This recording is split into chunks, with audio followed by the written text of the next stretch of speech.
The Daily Brad Devotions. Today's reflection with Pastor Jeff Eliscopides. Brad Jeff, mabuhay ka at nandiyan ka pa rin, ha? Uy. Pero mukhang mukhang nabawasan. Alin, ang tubig? Hindi, nang laki yung buhaya. Akala ko ang tubig. Sige, anyway. Good morning, Brad. Good morning, Ted. Of course, good morning, Cha. Ayan, magandang umaga sa ating mga taga-subaybay. Batiin ko muna ng birthday. Mga daming kaibigan nag-birthday ngayon, sabay-sabay.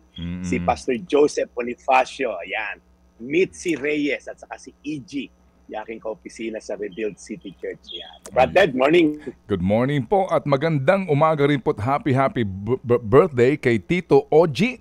Opo, ha? At kay Joe Mike, yan, ang only son po naman nila. Si Tito Oji ay may bahay po ni Ma'am Tess de los Reyes. Ayun, good morning po, Ma'am Tess. Morning po sa inyo, Tita Opo, Tess. binabati niya po si husbander, ayan, na si Tito Oji at si Joe Mikey.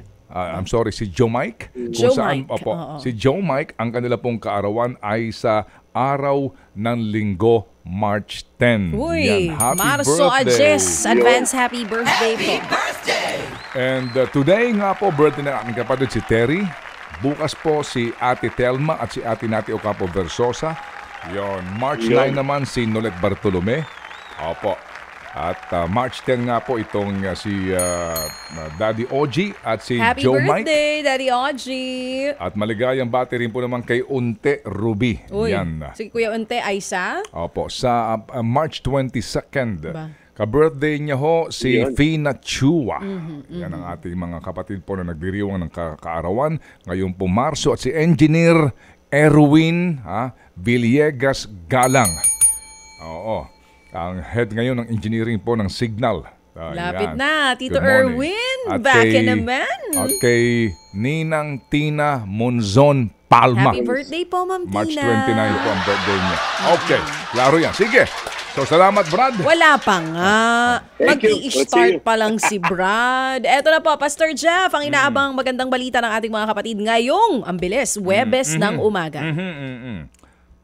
Ayan, daming binati ni Ted. Ito patuloy, umabol. Engineer Cecil Salanda. Saka yung husband niya, si Engineer Ricky Salanda Jr. Thank you for watching. Nasa tema po tayo ng, larawan talaga ng isang tunay na blessed na tao, yung pinagpala. Kapon sinabi natin na para siyang punong kahoy na nakatanim sa tabing ilog. So matatag po siya, may stability yung pagkatao niya. Ngayon po, tuloy natin yung pagbasa dito sa Psalm chapter 1. Okay, sabi po, yung pasunod na talata, namumunga raw sa takdang panahon at hindi nalalantay yung mga dahon. So, pag tinignan mo, ang taong blessed, hindi lang siya stable, hindi lang siya may stability, ang marka din po ng isang taong pinagpala ay fruitfulness. Namumunga daw po sa takdang panahon. Fruitful ang relasyon sa pamilya, blooming si misis, hindi yung alam mo yung tuyotang itsura, gusto ka makasama ng mga anak mo, ayaw, alam mo yon yung gusto sa bahay.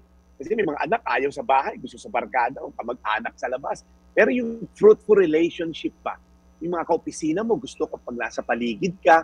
At ano po sikreto? Sinabi dito sa verse na binasa natin. Ano yung sikreto ng pagiging fruitful?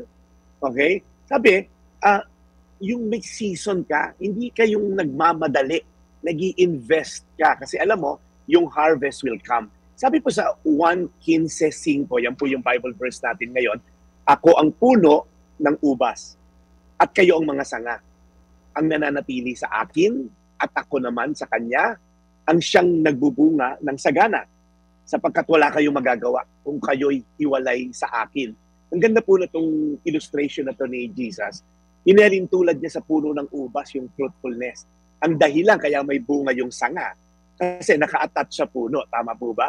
Kasi pag pinutol mo yung sanga mula rin sa puno, wala na. It's just a matter of days. Matutuyot yan. Wala nang source of nutrients. Ganun din sinasabi ni Jesus. Sabi niya, sapagkat wala kayong magagawa kung kayo nakahiwalay sa akin.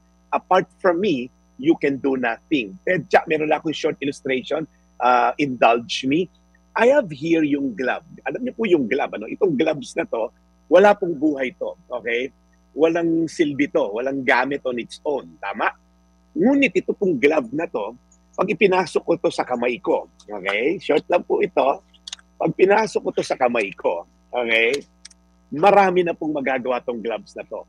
Pwedeng magbungkal ng lupa, magsibak ng kahoy, kumuha ng mga bagay, di ba? Mag-iskoba ng CR.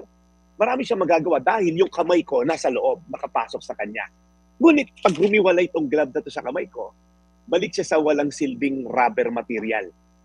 Ganon din daw po tayo. Sabi ni Jesus, pag kayo humiwalay sa akin, wala kayong magagawa na anything na may eternal worth and value. Okay? Sa harapan ng Diyos, magiging fruitful lamang tayo kapag ikaw ay na kay Kristo. Ang tanong, pagod ka na bang pagyamanin yung buhay mo on your own? Baka naman kasi disconnected ka kay Lord. Okay? Brad, reconnect ka lang kay Lord.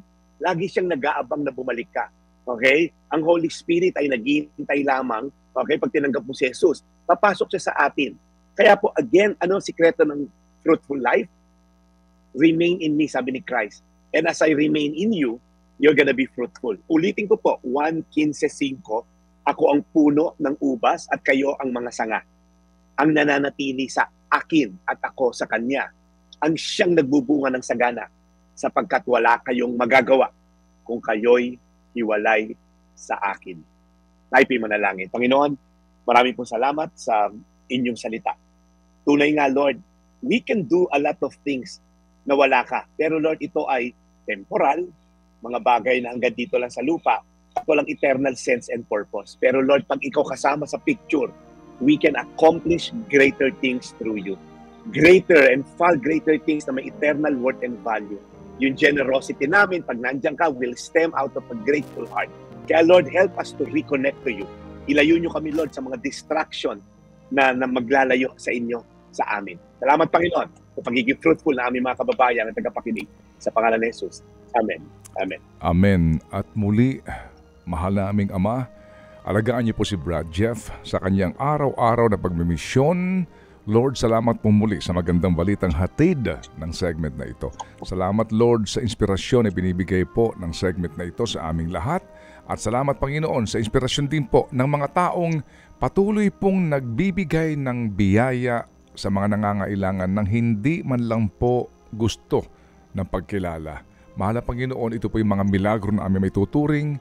Lord, sana po magpatuloy po ito sa inyo pong pangalan, sa inyo pong kadakilaan. In Jesus' name we pray. Amen. Amen. Amen. Amen. What a glorious Thursday morning, Brad Jeff. Again, muli tayong nagiging saksi sa mga milagro ng dakilang may likha. Amen. Amen. So, Brad Jeff, batiin mo na ang iyong mga fan base din na mga seniors.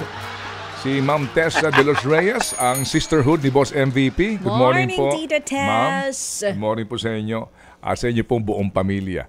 Alright, so Brad, si Bianan, batiin mo. Yes. Okay.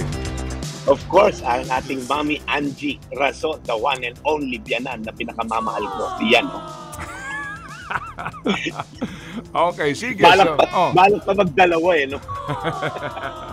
Salamat na marami. Si Ma'am Violet Losada, ito rin po inaabangan. Of course, si Manong Tus Almasan, si Mama Del Macarandan, si Inang Esther Perez, si Nanay Ining Tolentino. Opo, at hindi rin po natin, siyempre, kaya dapat nakaligtaan ang ating pong mga suking-suki na mga senior dyan po naman sa area ng itong ating mga suki baby girl, ha? Opo, na ito rin po ang araw-araw na kanila pong pantawid. Yan, sa kanila pong magandang umaga. Naandyan po ngayon sa isang gym somewhere in Ortigas. Good morning. Morning! Okay. Sige, so Brad Jeff, we'll see you tomorrow. Yan. Yes, Brad Ted, talking about seniors, Tita Juliet Cruz at si Ate Nelia Ogalesca. Thank you so much for tuning in. Again, Mitzi, ang babaeng walang biyanan, happy birthday sa'yo. Ito po yung Daily Brad, your daily dose of inspiration. God bless. Serving the people, Brad Jeff Eliscopides. Ted Filon at DJ Chacha. Ngayon, nasa Radyo 5, 92.3 News FM. Monday to Friday, 6 to 10 a.m.